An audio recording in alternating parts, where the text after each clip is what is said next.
Hey, Francis, Hi, good evening. how you doing today? Good, how are you? Doing really great. Thank you. Thank you. Uh, let's see. I think I hit the recording button, and so I think we're ready to go. This was a. I, did you have any problems with this material? No, it's just something I'm gonna have to, just practice with it. The assignment was a little challenging because I wasn't sure which way to go. I was basically on the assignment using color for my determination, but not thinking about the shape. But I understand shape could be Mm-hmm. a contributing factor. Right. Right. It certainly can. Okay. Well, I do appreciate you sending in your questions. I really do. It just makes things a little easier for me to know how to formulate everything. I'm going to take the questions that I have, and I have other questions from other people too. This is one of your first questions. Lighting, can you discuss in class, explain the difference between wall washing and uplighting, when to use overhead lighting or not? And the point of the white kitchen with the red rug. Okay, you weren't sure about that photo, and you wanted some more good photos of lighting. Okay, let me start with the white kitchen and the red rug. That is sort of like an introduction in a lot of ways to the idea of how you go about changing something with respect to the five elements. A lot of our kitchens, for example, is just a kitchen. This white kitchen has an awful lot of metal in it because of the white paint. Um, Probably, if it, I don't even remember the picture, it might even have some stainless steel um, items in the room, for example, the refrigerator and so forth. So quite often, a lot of kitchens do have quite a bit of metal. And so bringing in the five elements, the fire coming in from the floor, from the rug, could actually possibly get a better balance in the room.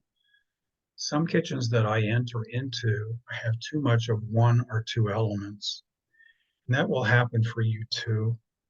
You're going to just see that it's just over the top. And we're going to talk about places that are over the top a little bit here. But that's what it was. The red rug, which represented fire. If you remember from the five elements, fire melts metal. And so that's one way to try to get a balance in the Okay. kitchen situation. So let Okay. me also cover this one before we go into some of the lighting questions, Francis. Uh, Yin and yang, are shutters considered yin? Not really. The shutters can be made of metal, they can be made of wood. That is really what I look at the shutters, they're elements. Certainly, it helps with blocking the light, which makes the environment more yin, which we're certainly wanting to do in a bedroom. And in some cases, some of the other rooms, and depending on what you're trying to do there. Is the brown color a yin or yang? It really depends on the shade. Uh, as you know, I'm sure that paint comes in a lot of different types of ways, whether it's got a gloss to it or not, and whether it reflects light well or not. For example, if you go to whites, there are warm whites and there are cold whites. And so to me, brown basically is a very yin color. And it's not a color that I really use an awful lot of, um, but it's a color that's more yin. It certainly works well in bedrooms, but again, you can probably take the color to a point where you make it a lot less dark and make it a little more yin. And again, if you add gloss to it, it's a little bit different. So Okay. most colors can be sort of switched back and forth somewhat. All right, this was a question from Kelly. She wasn't real sure about the five elements. And we're going to work on the five elements tonight for sure. And as you're going to find out, we're going to be talking about the five elements probably forever and ever here. It is really one of the most important concepts, and it's a concept that I take very seriously. And you do want to really spend the time working on the sequence and working on the little ditties, you might say, back and forth. That is how I learned it from uh, James J. to sort of jog my memory when something's coming up. For example, metal is melted by fire. It's just a little ditty that sort of helps me. So we're going to get to that. She also had something about regarding the gua, the auspicious directions. Are these directions the way you should be facing when sitting or laying as placement of furniture? Well, when you're laying, and I'm talking about in a bed situation, your head is pointed in that auspicious direction. When you're sitting, you are facing that auspicious direction. So it's a different type of setup. Now, if you have a favorite chair that you're watching TV a lot, or maybe you're reading a lot, you might want to consider that auspicious direction so that it helps with your focus or helps with whatever. But again, sitting is more of a facing direction. Right, this is, I think this is from Debbie. Debbie, I think you're on, right? Yes, I am. Okay. How are you? I'm good. How are you? Good, thank you. You were Yeah, confused? I Go was ahead. confused about where you showed the floor plan of the house with the streets Right, along the front and the side, good. and how you came up with what the little dotted lines were separating yin and yang. Okay, good. Yeah, I've got that coming up for you too. Okay, So, good. yeah, good. And you also asked this question too. What if a house has a pair of food dogs on their front porch by the security door and at a glass table? Do you recommend replacing with flower pots and plants? You got to understand the way I started with feng shui was with respect to real estate. I didn't want to make anybody feel weird. Okay. I didn't want anybody to question what is that all about. And so I definitely don't use food dogs a great deal when I'm trying to sell a house. Okay. Okay. It is for support, it is for security. You do see them, and I have nothing against them at all. So if that is something that you like or you enjoy, fine. But when I'm trying to sell a house, I don't want them questioning what is that doing up there. There are some cures that are a little bit more, I guess you would say, bizarre than others.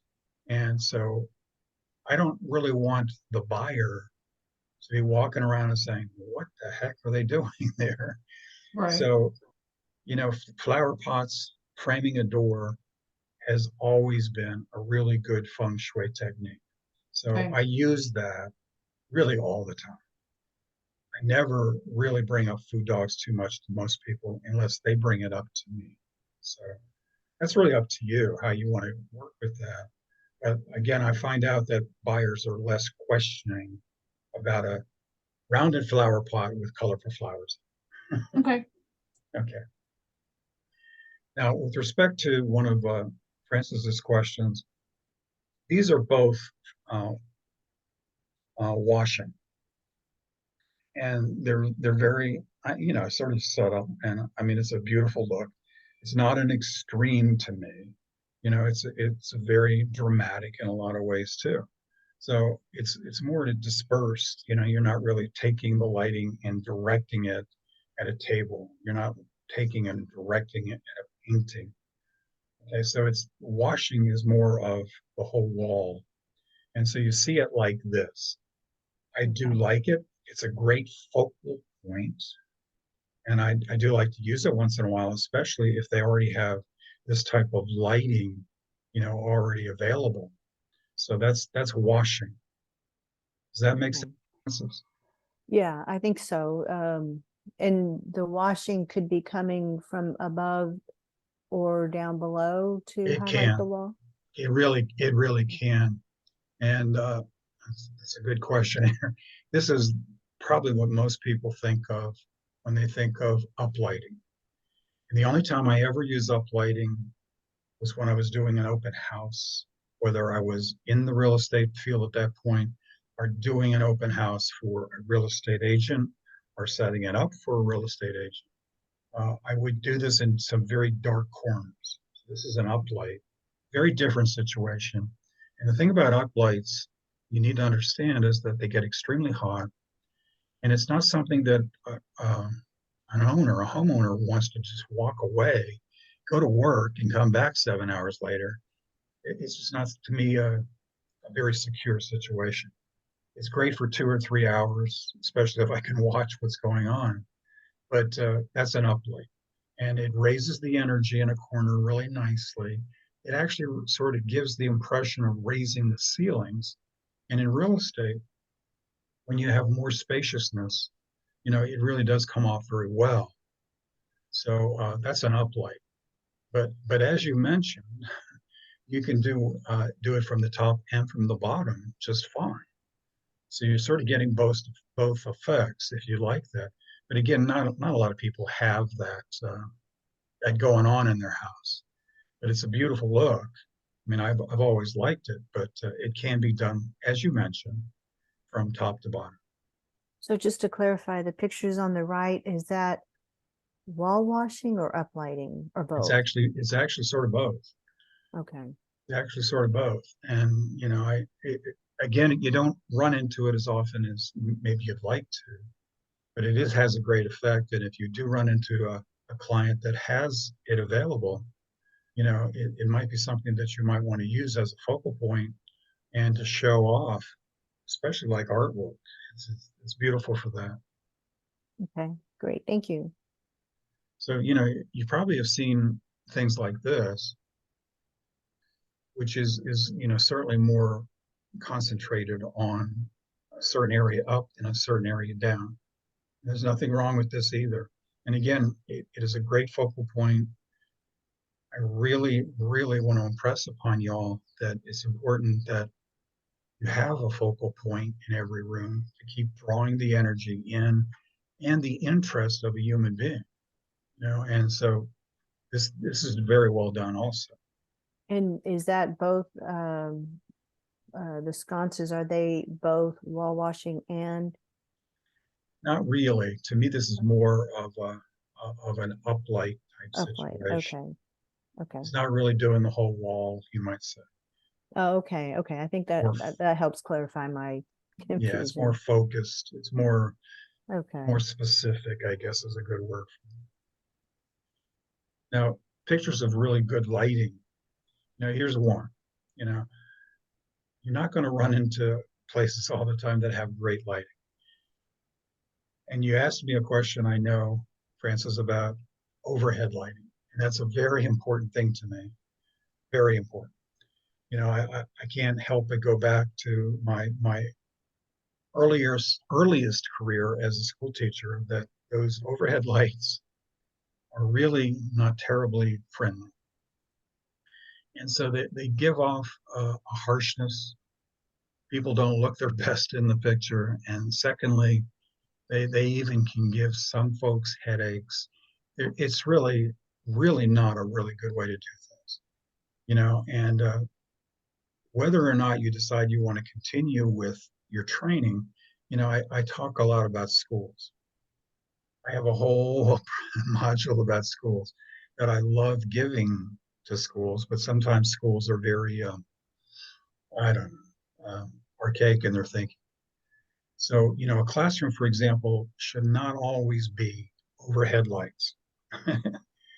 And especially if they're fluorescent and very harsh, the kids just don't perform their best.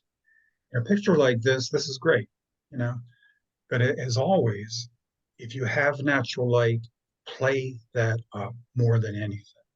Okay. But secondly, you should always have at least a secondary type of lighting in a room that can help them too. Now, what I do notice missing in here is probably a lamp or two, and that might be a problem with respect to this being used for reading at times. I don't know. But this is a pretty good picture. But again, natural light is a very pivotal thing. So the same here, the natural light coming off of that sliding glass door is very auspicious and very nice. And you even have a window on the side. So, the natural light in here is just fantastic. They do have some lamps on framing the TV, which is fine. The chandelier is probably more just for an effect. It's probably not used an awful lot. And you notice they even have lighting on the ceiling to the left. So there's a lot of different sources here. I think sometimes you can overdo things, sometimes you can go to an extreme. But the natural light, play it up. Always have a secondary source that is for the purpose of the room. The purpose of this room, I would suppose, is more to watch TV, I guess. So, I think they've got that set up just fine.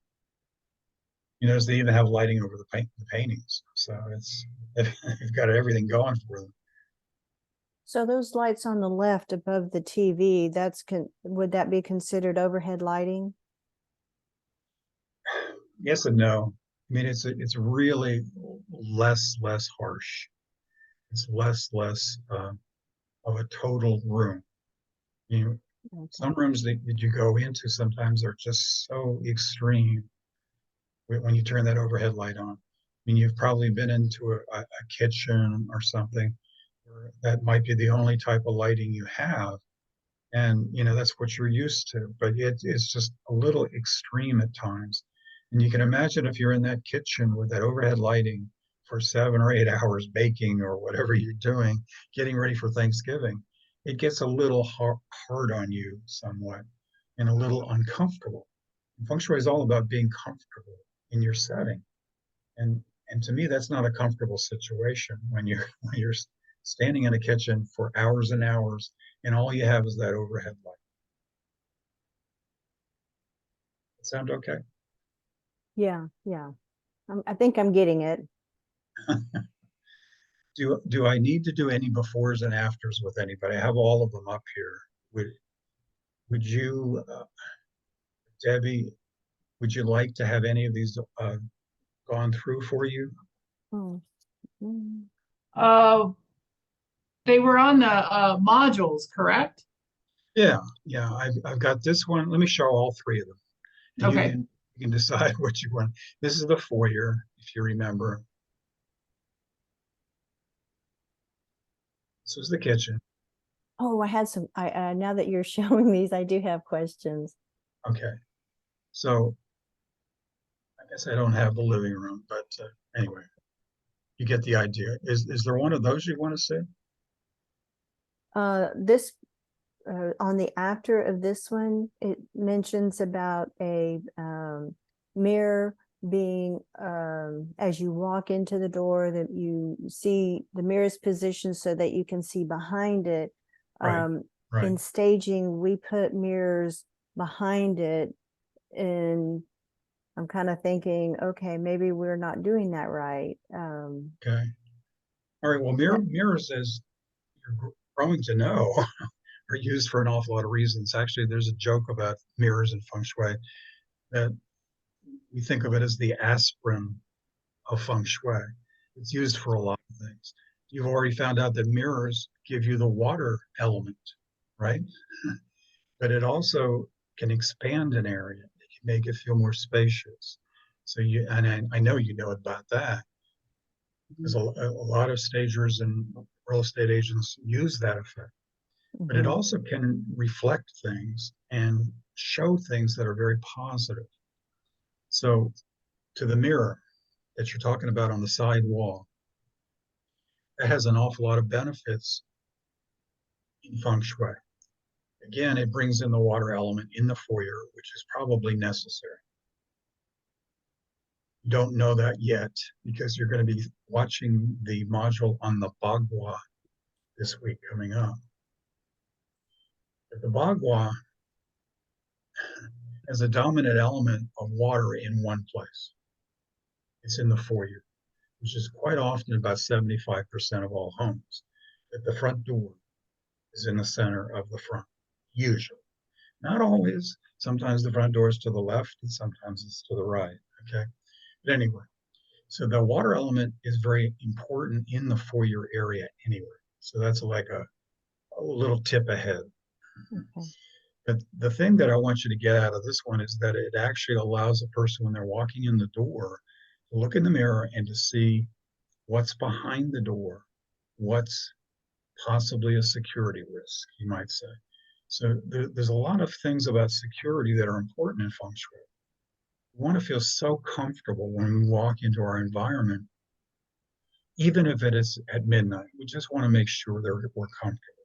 So the mirror does give us that. It also reflects energy coming in the door to that other room right here. We find out a lot of rooms up at the front, especially, can just don't get any energy or very little energy. And it sort of feels that way. They're off a little bit.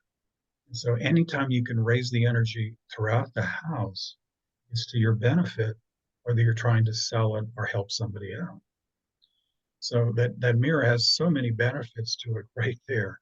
The mirror definitely should not be where the stairs are, as you already know, because the energy would bounce back out.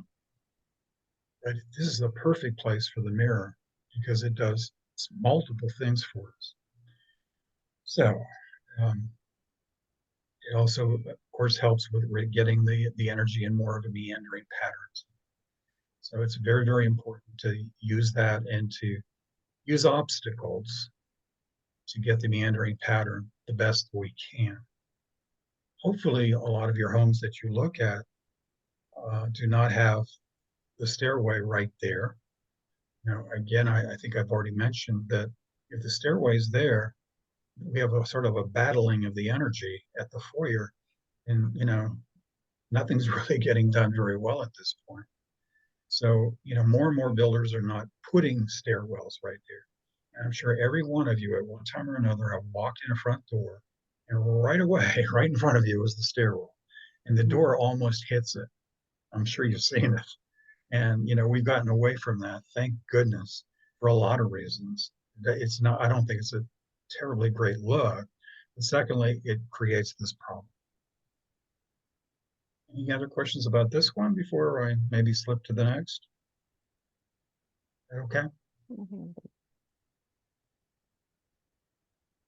All right. Would you like me to go over this one too a little bit, or is that not necessary? Yes. Okay. I wasn't familiar with what was said, something about the boiler and the sink on the west. I guess I wasn't sure of the orientation, and I guess I wanted maybe a little bit clarification on that. Okay. In a kitchen, one of the major problems that can happen, and thank God it doesn't happen a lot, is that you have fire and water fighting. So let's say you had your fire on a peninsula parallel to the sink. That is considered a fighting situation. So you're going to learn we need to take care of that by putting sort of a referee between. And the referee I always put between fire and water is earth.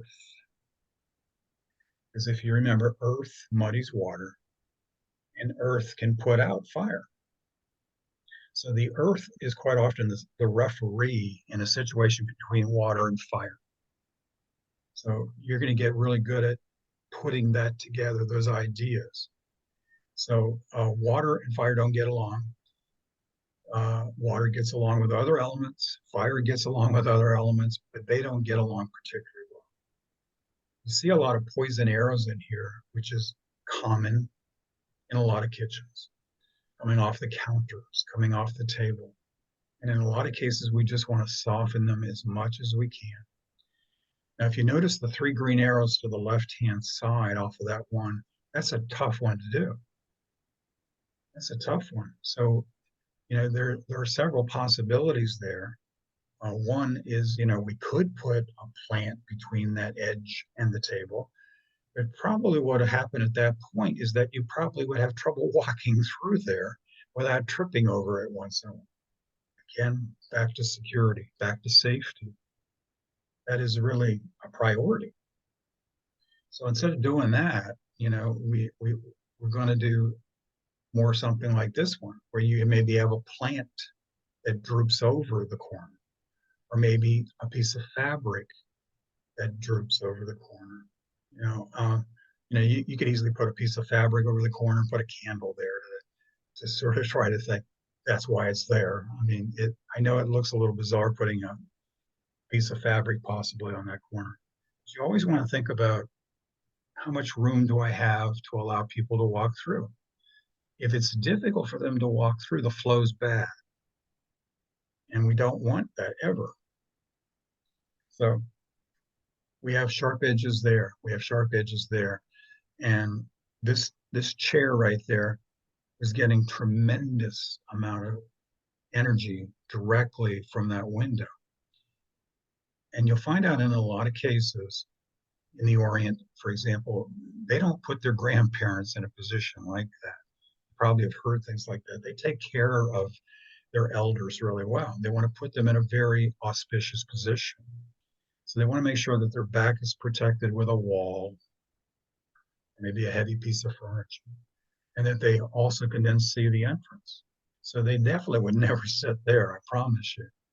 So taking away that table would be nice, would be advantageous, but it's not always possible with a client because of money.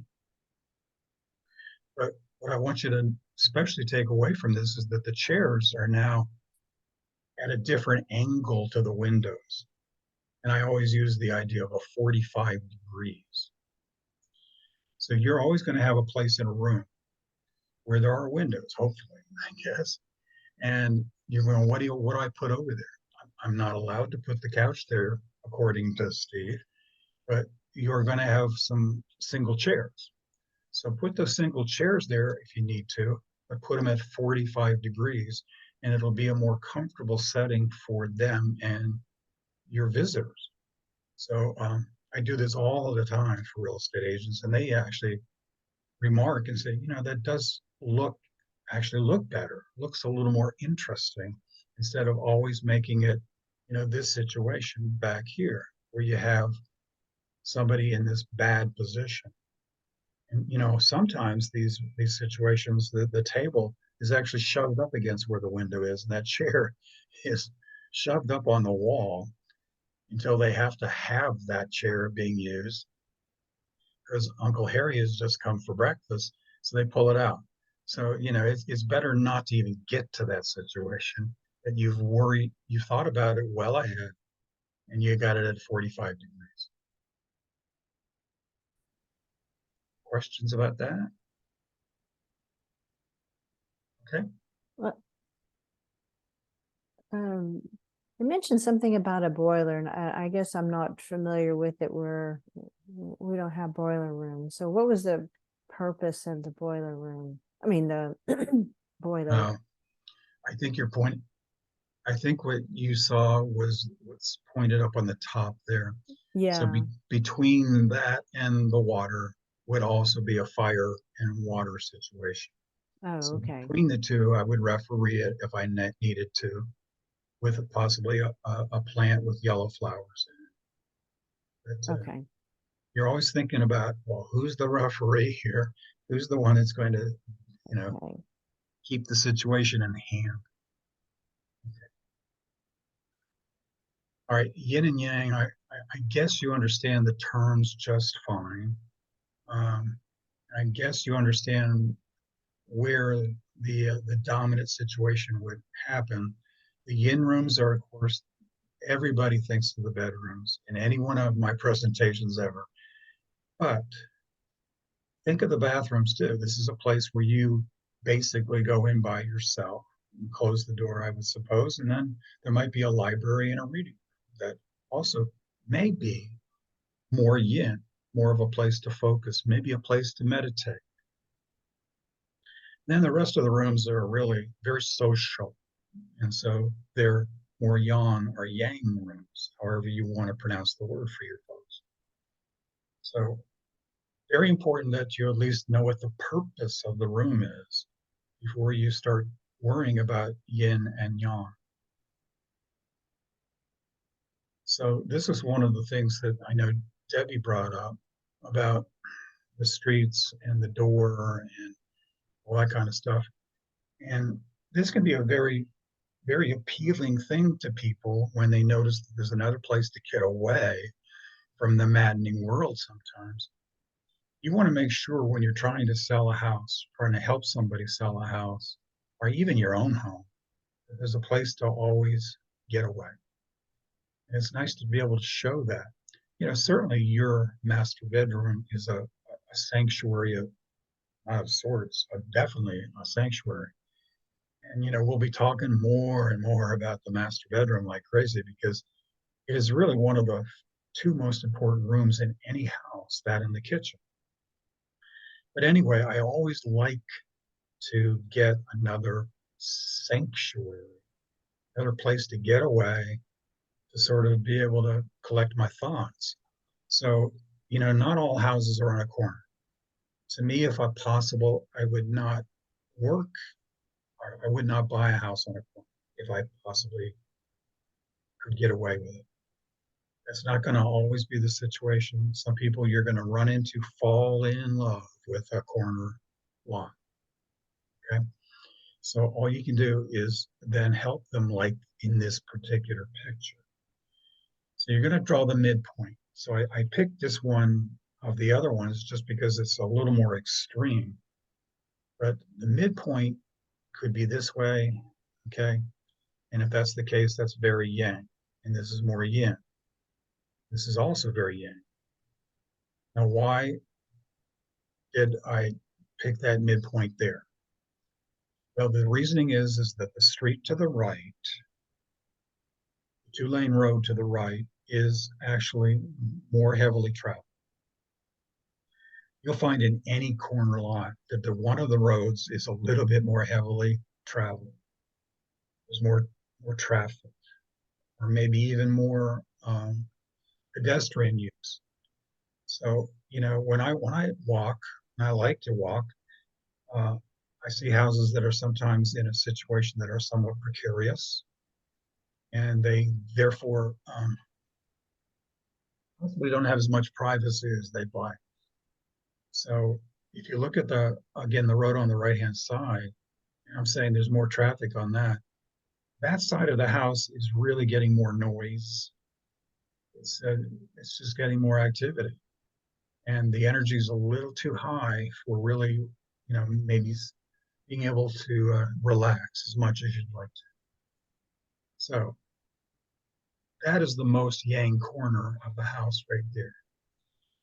Terrible place for the master bedroom. So if that was what I had to work with, ladies, I would probably work an awful lot on that room. Because, probably there's a master bathroom that goes along with it. So, they're not going to want to move. So therefore, even though I don't like heavy curtains, even though I want natural light to be pouring in most of the time, I can't work that room the same way. So I would definitely want to advocate to them, if that's the master bedroom, that they use heavy curtains that would even take care of some of the sound, take care of some of the light, all that kind of stuff. But I would always tell them, please, before you go to work, before you go to the library, before you go to school, whatever, open up those heavy curtains. You're going to run into people that never open up their curtains. And they might have shutters, they might have curtains, they might have everything there.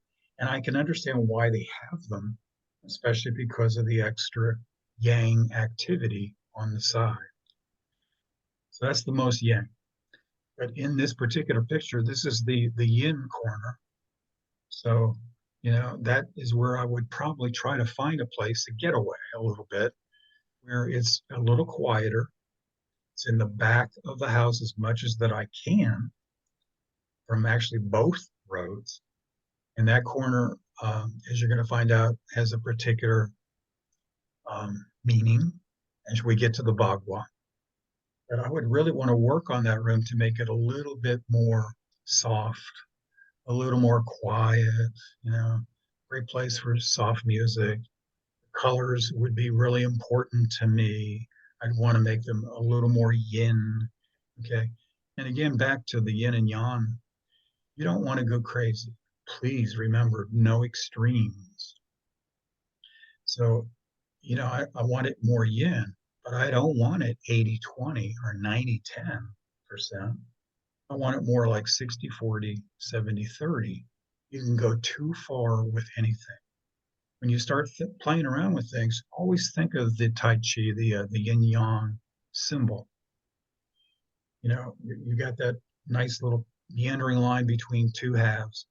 You want to try to make it as much as a balance as possible. Again, think of the purpose. In this case right here, the purpose to me is to get away from things and to relax. Maybe read a book, okay, listen to some music, whatever you're going to do. Does that make sense, Debbie? Yes. Okay. So I think you'll find out do you run into a lot of two-story homes? Yes. All right, well, so again, on the first floor, some people are going to think the first floor is all social. Right. And, they might be very pleasantly surprised if you can somehow cut a corner out that creates a little extra sanctuary. So, certainly if it's a one-story home, you don't have as much play. But, consider the tip. It can be very helpful to create another place for people to get away, especially nowadays. All right, let's go into the 5 elements unless you have any other questions before I start this.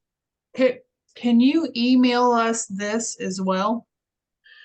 Yeah, I will. I'm going to start sending certain slides to you. Okay, because that would be very helpful. Yeah, I'm going to start sending PDFs that have the most important slides. I'm not going to show you mountain after mountain, No. landscaping, but I'm going to show you particular slides in a PDF. And so I'll start that probably Friday, maybe tomorrow. Thank you. Sure. All right. So quickly reviewing, the 5 elements is to me one of the most, if not the most important tool for you to get a handle on. Okay. So water can be brought in by these colors, by these objects, and by this shape. So sometimes you're going to struggle with this a little bit. But you're going to find out that there are clients that don't like blue, don't want black, they don't want, a lot of glass, Right. So you have to understand who you're working with. So sometimes bringing in the shape might be the best way to do it, whether it's in a piece of artwork, in a area Does the rug. artwork have to be blue? No, it does It just not. has to have the wave in it. It has to have a wave. Yeah. Yeah. Probably that's what I should have done. Not put that blue wave over there. Yeah, that's a great question. No, it doesn't. The shape is what's important, what I'm trying to show there. So in wood, the color is green. You're sort of limited somewhat. And we have a tremendous amount of wood furniture in our society. In the West, we have a lot of wood. And I always tell everybody, when you walk into a house, you're going to see 2 of the elements almost all the time. Unless it's a very contemporary home, you're going to see wood and earth. You're going to see wood and earth. And when I don't see it, it sort of shocks me. But it's usually in a contemporary or a modern home where you see more glass and metal, okay? More water and metal, I guess I should say. Anyway, wood furniture, wood floors, wood picture frames, you name it. There's a lot of wood in your rooms probably that you're not even thinking of. And it could be your baseboards, it could be your ground molding, it could be a lot of things. And the shape is a column, okay? And you do have columns in your houses that you maybe are not thinking of as columns, but they do exist in a lot of places. So anything that is growing vertical, okay, is really representing like a column. So for example, let's say you have a metal lamp, one of those tall metal lamps. Okay, that's a column. So you're bringing in not only metal, but you're also bringing in wood too. So that's one of the things about the five elements you need to understand. You bring in something, sometimes it brings in more than one element. Oh, okay. Often it brings in more than one element. So for example, with a candle, there's a candle. I have a picture, and I'm not sure if you've seen it in your stuff, but I have a picture of a candle in a glass vase lit. So think of the elements. I've got fire, because it's lit, or it can be lit. It doesn't even have to be lit. So it represents fire. It's a white candle, represents metal. Metal. The candle is a column, represents wood, and it's in a glass base. So it represents water to a degree. Oh, okay. So you just need to keep in mind that sometimes you bring in something, it brings in more than one element, and it can overdo things or it can be just perfect for you. Okay. And so fire can be brought in by red and to me bright orange. You know, the more subdued orange is maybe a little more earthy, Okay. whatever you think. But you know, there's a lot of things that represent fire in our houses. Any candle represents it, whether it's lit or not. Any light, whether it's in the ceiling or a lamp or whatever, represents fire. The stove in the kitchen, the microwave in the kitchen, they represent fire. And we can have too much fire in certain places. As you're going to find out when you go to the Bagua this week, the energy template, the map, there is one place where we want it to be dominant fire. One place. Okay.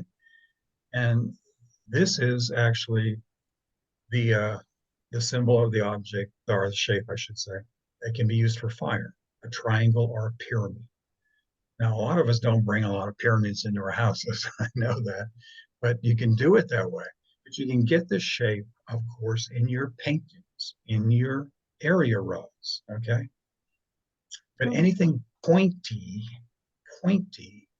also will give you fire. Pointy. So again, we're far from finished with five elements after tonight, I promise. So you're going to have more and more questions about this. I don't mind going over this time after time after time because it's that important. All right, Earth is represented by a lot of different colors, and a lot of people forget yellow. And so I use usually a lot of yellow inside and outside when I need to. So as for example, you might have a pool in the backyard. Again, you don't have the energy template map of whether or not things are okay. But sometimes I have to bring in yellow flowers outside around the pool to try to douse the effects on them. So Okay. yellow represents earth. I love using yellow flowers to use as a referee. Now, I might as well bring this up. This is a great example. Sometimes you see a refrigerator next to a stove. Not often, and Right. it really is not a really great idea. So that is not good planning. Some people have got that situation. So what you do, you can't put a pot of yellow flowers between them. So you take a piece of yellow cardboard, poster board, I guess is a better term, and just hide it between the two. You sort of referee the situation a little bit to create more of a buffer, more of a support. So I use that a lot. Anyway, you can bring it in by bricks and stones and tiles, and you see bricks and stone and tiles a lot. You see it a lot in Florida. We have a lot of tile floors in Florida, probably in your environments also, especially in a bathroom or maybe a kitchen. And so the tiles often bring in an awful lot of earth. And they bring it in because of the material, but they also bring it in because of the shape. So you got quite a bit of earth quite often in a bathroom or in the kitchen anyway. The kitchen is a very interesting situation when you're talking about the five elements. Quite often, most kitchens have every one of the five elements, every one of them. But quite often, one of them is sort of just too much, and you have to douse it somewhere. But again, the shape is a cube. or a square. And I mean, that's again pretty easy to bring in a lot of ways. Again, in a painting, a throw rug, a piece of art, okay, if you need to do that. And then the last one, metal, has an awful lot of colors, and you can even use brasses and coppers and all that kind of stuff. They all represent metal for feng shui. The one that's mostly forgotten, and the one I probably use as much as any, is white. So when you have a kitchen that's white, the appliances might be white. Okay, so those appliances, depending on what they do, can be water, they can be fire. They also can represent metal because of the color of the appliance. Now, certainly stainless steel appliances give you metal. But again, if you talk about a refrigerator that's stainless steel, you're bringing in water and metal, water and metal. Okay. The stove might be stainless steel, metal and fire. Metal and fire have been introduced into the kitchen. Do you like the colored appliances that you see nowadays, like the red and the like Z line and the appliances, the upper end has red or blue colors that you can have for stoves and things? Personally, I like them fine. I like color. But again, if you're trying to sell a house, Debbie, it's disconcerting for some Mhm. people. And so, if you have a choice, you probably try to not do something like that because, Okay. most people are not, oh, a blue kitchen. And I've seen them too. And, but if you like it, I don't have any problem with it. But if it's a blue kitchen, you got a ton of water now. Right. And now you gotta work on that. You gotta work on that. And when we get to the faces here, before we leave tonight, you're gonna see that I have to douse the water. Okay. So you're gonna have to douse the water in that kitchen more.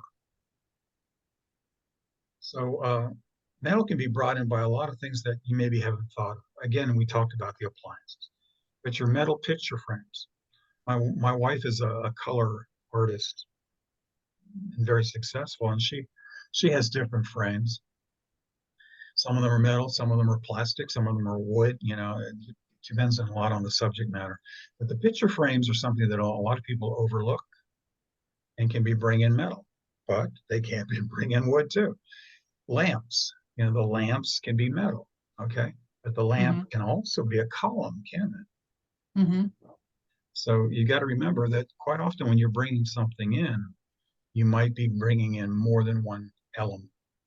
And the Okay. shape is a circle or sphere. And again, this can be shown in so many different ways.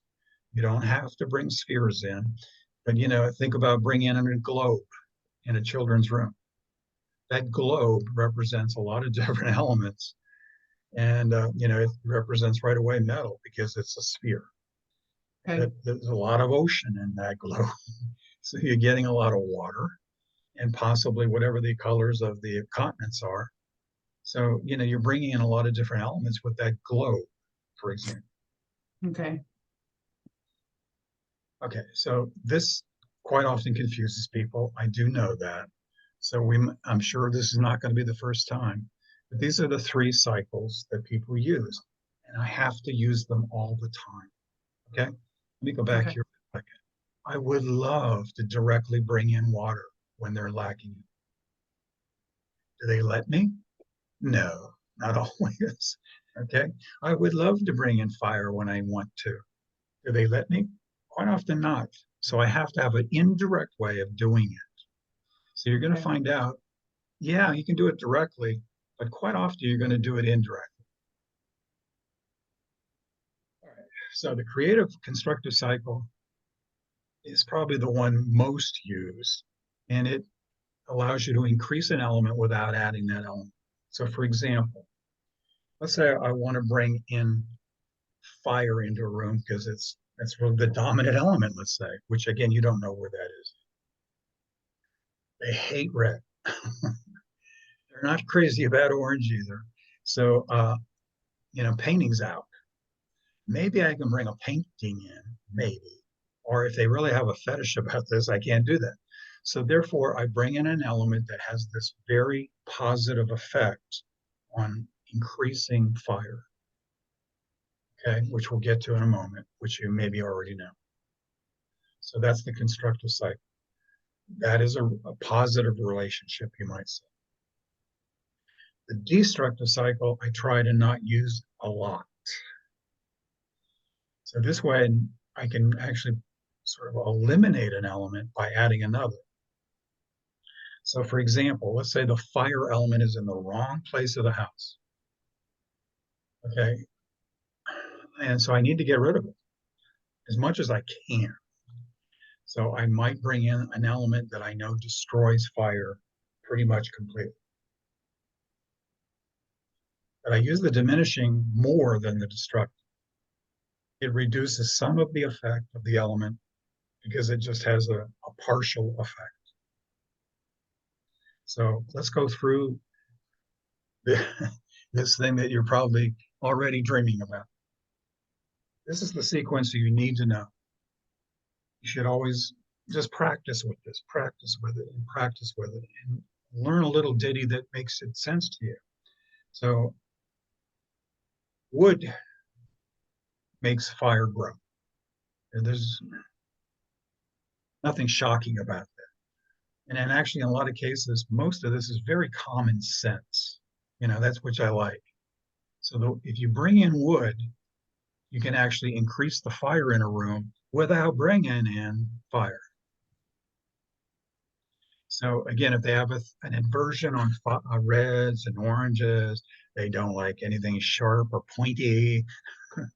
So I'm going to have to bring a little bit more wood in. Again, wood can be over crazy in a house, but you know, that's another idea. Fire increases earth. The way I've always learned it is that fire increases or produces ash. So I think of it as earth. It's eventually going to be earth. You know, actually everything's eventually going to be. So fire increases earth. And again, just think of a little thing. Mine is wood increases fire. Fire produces ash. That's how I remember it. You might have a better way to do it. This is the way I was taught. It's, you know, stuck with me for 19 years now. Earth forms metal. Again, common sense. So if I need to bring in some metal into a place because they don't like gray, they hate spheres, whatever, I can bring in more earth to increase the metal in a particular part of the house that it's necessary. The next one is metal in liquid form is water, is one way I've heard it. Another way that you're going to possibly read in a book is this. They talk about the metal tanker that has, you know, you might have your beer in it or whatever. It has condensation on the outside. I don't want to go that far. You know, that's too much for me to remember. Okay. So metal in liquid form is water. Okay. That's the way I look. And then water makes trees grow. Water makes trees grow. That's the way I remember it. And so when I walk in there and I say, oh, geez, this corner has too much wood. What do I need to do? Okay. Or it doesn't have enough wood. What do I need to do? Again, I'd like to directly be able to bring in the wood, but that's usually not the way you're going to do your thing. So this is really one of the more creative tools you're going to get into. Okay. Any questions about the constructive cycle? Okay, so just to make sure I understand, so if the goal is to have more metal, but I can't bring any particular items for metal, I can add earth, items of earth. That's right. Okay, I get it now. That's right. And again, it'll start to come together when you do the Bagua this week. Okay. The Bagua, the energy template map, will show you where the dominant elements are in a house. And then when you walk in, you'll see, oh, okay, I'm expecting a little more earth over here. So I'm going to have to go back to this map, to this screen, and think about, okay, how do I attack it?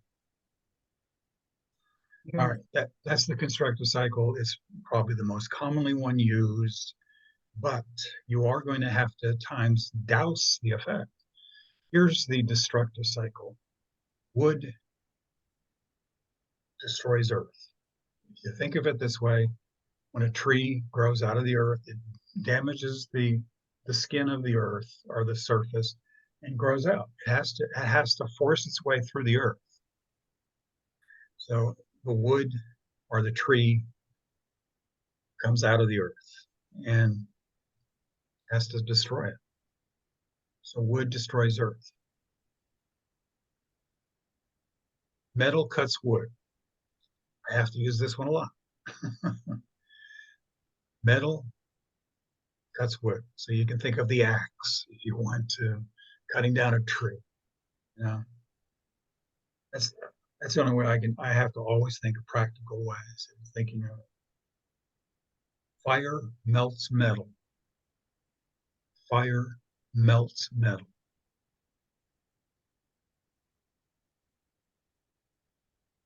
Earth muddies water. Earth muddies water. And then finally, water puts out fire. And if you got it down correctly, you should get the star. You're always wanting to get the star. That's the destructive cycle. Should I repeat it? I get I get what you're saying as far as the orientation, but on the destructive cycle, is it when we would have too much of something, then we use the element to minimize it, or just that part I'm not real sure I understand the destructive. Yeah, you can go too far with the destructive cycle. You might try it because it's over the top, but you might end up doing the third cycle, the diminishing cycle. And again, when we do the Bagua this week, it'll make a little more sense that there's going to be certain rooms. Hey, we don't want all this water in here. We don't want all this metal in here. We're always and you're always trying to get. This is going to shock you, but you're always trying to get all 5 elements in a room. It's just that. It's just that. One of them is dominant. Another one is supportive. So those are the 2 strongest ones. And then the other ones are sort of going to string along in very small percentages. I just want it to create the correct kind of balance, you might say. So as we get through the Bhagavad next week, we'll be talking about this again. And just understand that the destructive cycle is, to me, the final cycle that I'd use if I have to. And we'll do some examples. Now, the diminishing cycle I use quite a bit, and it goes in a counterclockwise direction. So I'm going to start with water and go to metal. So water rusts metal. So if you have too much metal in a room, too much metal in a house, I want to bring water in to some degree to see how it affects it. Again, houses that are very contemporary or very modern can have an overabundance of metal, and some people feel like the house comes off as very cold and not very comforting. And that's why I would say most people have more of a traditional type of home with a lot of wood and earth. But there are contemporary homes out there. And you're going to run into some offices, home offices especially, that have like a glass desk or maybe white walls or whatever. And it's just over the top metal in the wrong place. So maybe we can just diminish the effect by bringing some water in. How do I bring water in? Well, I can bring the shape in a painting, an area rug. Or maybe I can paint one of the walls if they let me. Maybe a nice shade of blue as a focal wall. Okay. Or I can bring in some of the objects like mirrors. that maybe also increase the water and make it more of a balance to it. So the next one is from metal to earth. Again, counterclockwise, metal to earth. Metal, when it forms, is going to have to use up some of the earth. It uses its resources. So metal is going to take away earth to form itself. And again, I have to use that one sometimes in traditional homes, especially, because they just have too much earth. Now, what do I mean by too much earth? Just to give you a real heads up on this, you're going to run into a lot of homes that have a lot of beige walls, beige carpet. Wouldn't you like to have every day, just one day, the sales of beige carpet in the United States? Right. You could retire right now. Okay. So some people think neutral, neutral, neutral. And to me, you're going too far. Neutral's fine, but there's a lot of other neutrals that I think would have a larger effect on people instead of having beige walls and beige carpet. And of course, a lot of builders, when they build their spec homes, they've got beige carpet, beige walls. So anyway, metal can use up earth. Okay. Earth then can put out some of the fire. Earth puts out some of the fire. So you have too much fire in there, you might bring in earth. Now, in an example of that situation, for example, let's say a young teenage girl that has a hot pink room, or all the walls are hot pink. And it's really, really over the top fiery. And again, it might be in the wrong place of the house too. So bringing in earth more would help to get a better balance, a more harmonious room. And again, the earth can be brought in by colors and shapes and objects. And the next one is fire will burn wood or burn trees. You're following Canada right now. Sounds like Right. they're burning an awful lot of trees right now. So fire burns trees. And then the last one is that wood soaks up water. Wood soaks up water. So if you have a room that has too much water in it and it doesn't belong there, try the wood thing first instead of using the destructive cycle, which is the earth. So the diminishing reaction would be wood soaking water up. Try that first. If that doesn't work, you might have to use earth to muddy the water. So those are the 3 cycles again, and you're going to hear it again and again. Okay. But I do have students, and I'm sure that you too, and the other people who are not here tonight are not that type. But there are sometimes people that don't practice this. They don't put the cycles. They don't put the elements in a sequence like this and play with it. You have to remember it. I mean, you're probably going to start off with a checklist that we present to you, and you'll have a better idea when you walk into a place. But sooner or later, you're not going to be referring to some of these things. You're going to know it's going to be second nature to you. So, again, a modern contemporary house like this, if you want to really, really heat it up, because to me, this is, again, not terribly comfortable, you might have to bring in some fire.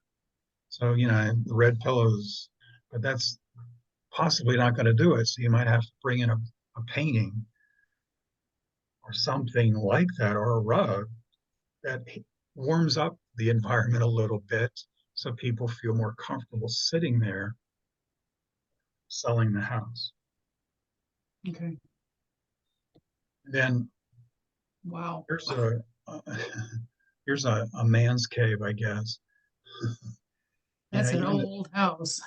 there's a ceiling that's wood, and it's beautiful. Oh yeah, it's stunning. It's stunning, but you can imagine it's overwhelming for somebody.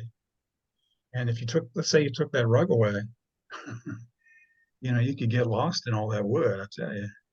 But again, the paneling, everything is beautiful. but it's way, way, way, way over top. It's an extreme, Mhm. a crazy extreme. So What sort would of, you do in that case? so to finish this one tonight, I'm gonna make some changes to this room for you.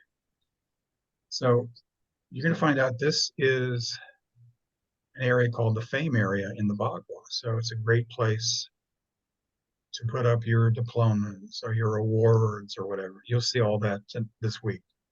Okay. And then I like using mirrors, which is a water thing, for a lot of things. I want to maybe reflect some natural light into the room. It's pretty dark without that overhead light, right? Mhm.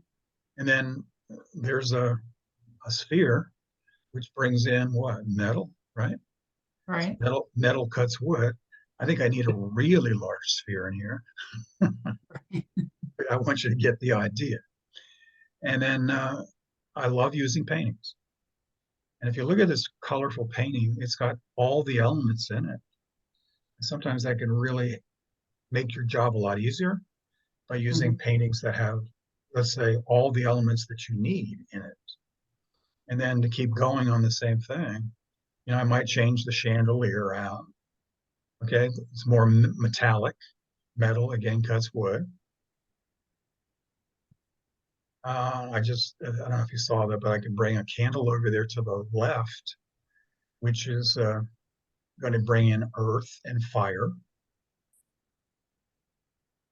This candle, though, brings in metal and fire, which is probably a better effect for me because, uh, well, anyway, I need maybe a little more metal. And then if you want to bring in some water, keep looking on the left-hand side. So I could bring in a fountain. Oh, Now, I'm not going to say this looks beautiful, but I'm breaking it up. And I need to make sure that the other elements are available, that they're there. And I also need to know where this room is located. Now, this room is located, it looks like to me, not in the interior anyway, it's on a corner somewhere. So we'd have to figure out where that is to really, really work it up. Does that make sense what I just did to try to yeah. change things? Yes. All right, so I Mhm. mean, you're going to get even more sophisticated in this, but I just want to show you an example of things that you could bring in to bring in the elements: fire, metal, water. Okay, Okay. so that is it for tonight. Unless you have questions for me, I'd love to answer them for No questions for me. you. Okay, I think I'm good. I think I have a better understanding about that wall washing, and I think of the uplighting, and then yeah, of course the examples that you provided, about the different elements, and that I know it's going to take some time for me to learn, the constructive, yeah, destructive, Oh, diminishing yeah, stuff. me too. yeah. No, that's the most complex thing you probably got to say. Okay, but if you just practice it, you'll find out it's not that bad. Uh, when you get to the Bagua this week, you're going to find out where how you situate it might become a little bit complex, but we'll work on it. But and again, if you have any questions during the week, please ask me. And I do appreciate your questions that you sent to me. That really helped quite a bit to set up tonight, and we should keep doing that. Um, Okay. so anyway, I hope that helped you, and uh, I'll send the new videos or the new assignment tomorrow along with the recording, and I will get on PDFs to you. Does that What's sound that? good? Yes. Okay. Well, you all have a good night, and thank you for showing up, and you take care of yourselves. Thank you. You too, Thank Steve. you. All right. Thanks, bud. Good night. Good night.